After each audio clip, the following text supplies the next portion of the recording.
So what does it cost to buy a house on the Space Coast here in 2025? Looking at the numbers from the last 6 months, we sold over 3,800 single-family homes ranging at the low end of $23,000 to over $5 million bucks. And in this video, we're going to break down what the average sales price was, what the median sales price was, and where you can find homes in that range. So stick around. All right, let's break down the sales for the last 6 months in Brevard County to give you an idea of the value. You can see the average sales price was $461,000. Going right to the middle, this is the median sales price was $375,000. And to simplify things for this video, I'm looking at homes that sold in the last 6 months between the $375,000 and $450,000. And of the 3,800 single-family homes that sold in the last 6 months, 800 of them fit in that window of $375,000 to $450,000. We're going to work our way through the county from the north end to the south end, starting in Titusville. With Titusville being the second oldest city in the county, I was expecting a lot more sales happening in 1980 and earlier homes. Most of the sales that happened here I'd consider newer construction between 2019 and brand new. Homes range between 1,500 square feet to 4,000 square feet. That 4,000 square feet is kind of the anomaly. And they were built 1955 to newer construction on a 0.13 acre lot to about a half acre lot. Now, some of these homes, they're in an HOA. Some of them are not. The newer construction ones are definitely in an HOA. Heading south to Port St. John, homes here were between 1,200 square feet to 2,200 square feet. And they were built from 1979 to 2024, new construction. Lot sizes here are just under a quarter of an acre to about a, and most of the homes in Port St. John are not in an HOA. Moving on to Cocoa, Florida, homes here were between 1,200 square feet to just over 3,000 square feet. They were older homes from 1952 to brand new construction, and they're on a variety of lots from 0.11 acres, so a 45-foot lot, to over an acre lot, and a mix between homes that were in an HOA versus outside of an HOA. Looking at Rockledge, Florida, which is the oldest city here in Brevard County, actually had a lot of new construction going on. Home sales were from being built in 1965 to that brand new construction, anywhere from 1,300 square feet to 2,400 square feet in size. Same as with Cocoa, this is a mix between being in an HOA and not being in an HOA. Heading east to Merritt Island, Florida, homes here were between 1,100 square feet and just over 2,000. Most of the home sales were older, between 1954 and 1979. There were a handful that were built up to 2007. The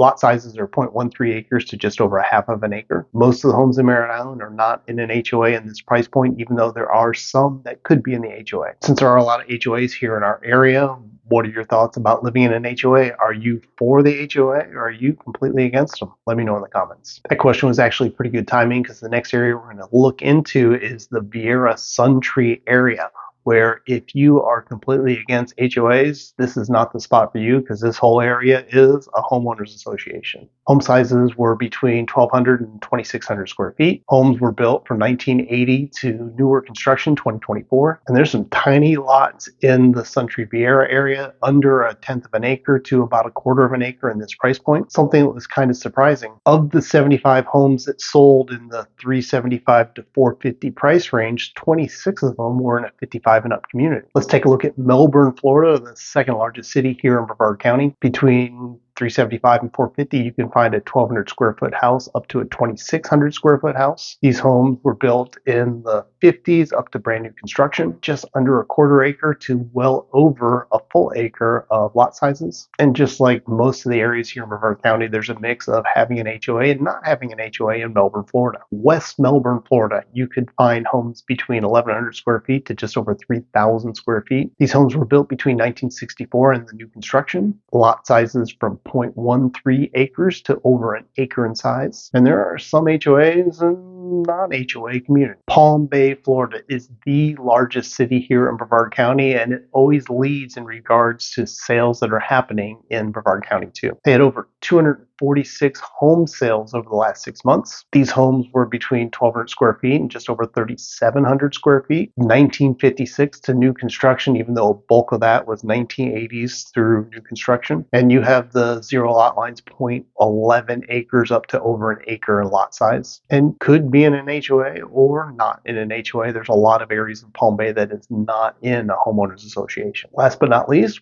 let's look at what's along the A1A corridor beachside. Yes, there are some options, but not a large amount. Go Beach, Cape Canaveral, there were 3 homes to sell in the 375 to 450 range. These were all built in the 1950s. Satellite Beach and Indian Harbor Beach had the largest options of the communities along A1A with 16 home sales in that price range. These were between 1,200 and 1,900 square feet, built between 1957 and 1999. And the lot sizes, they were all under a quarter acre. In the Atlantic and Melbourne Beach, we had 5 homes sell in the 375 to 450 range. These homes were all under 1,400 square feet, and they were built between 1946 and 1979. I think it's pretty interesting that throughout all of Brevard County, there are homes available between the 375 and the 450,000 price range. And there was a lot of new construction too. And by new construction, I mean built in the last 5 years, so 2019 through 2024. And all areas aren't really created equal in regards to availability, the number of properties that are available in this particular price range. Yes, there are a few options beachside, but you'll have to take into consideration the size of the properties and possibly the condition. I would expect, because of insurance purposes for the current owners, that the roof, the air conditioner, water heater, functional at the least, maybe in the last 10 years, we could hope, but that's why you have a home inspection. Since there's a lot of homes beachside that were built prior to 1974, I would almost anticipate if they probably still have cast iron pipes, which is pricey to replace. I would also anticipate that the windows on these beachside homes in the under 450 price point probably are single pane, meaning they haven't been updated to impact windows, but there might be hurricane shutters or maybe plywood for hurricane protection. Merritt Island is very similar to the A1A corridor, where there's a lot of homes that were built in the 50s, 60s, and 70s, so you can anticipate the possibility of cast iron pipes. It was prior to 1974.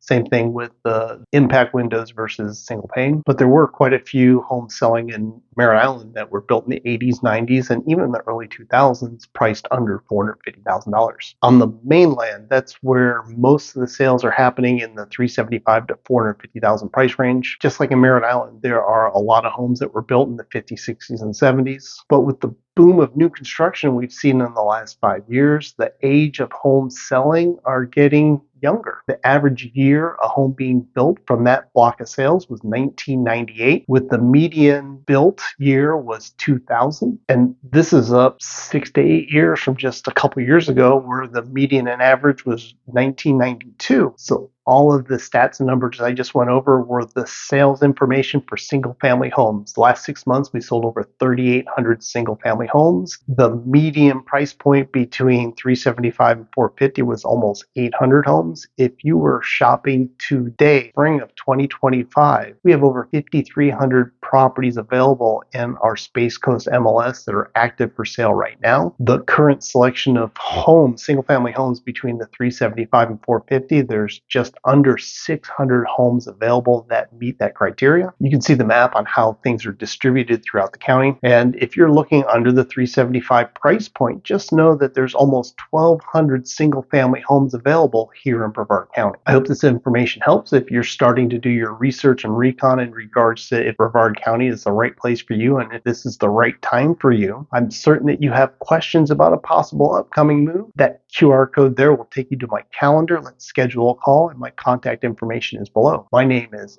Eric Larkin with Real Broker. I appreciate you tuning in, and I'll see you on the next show.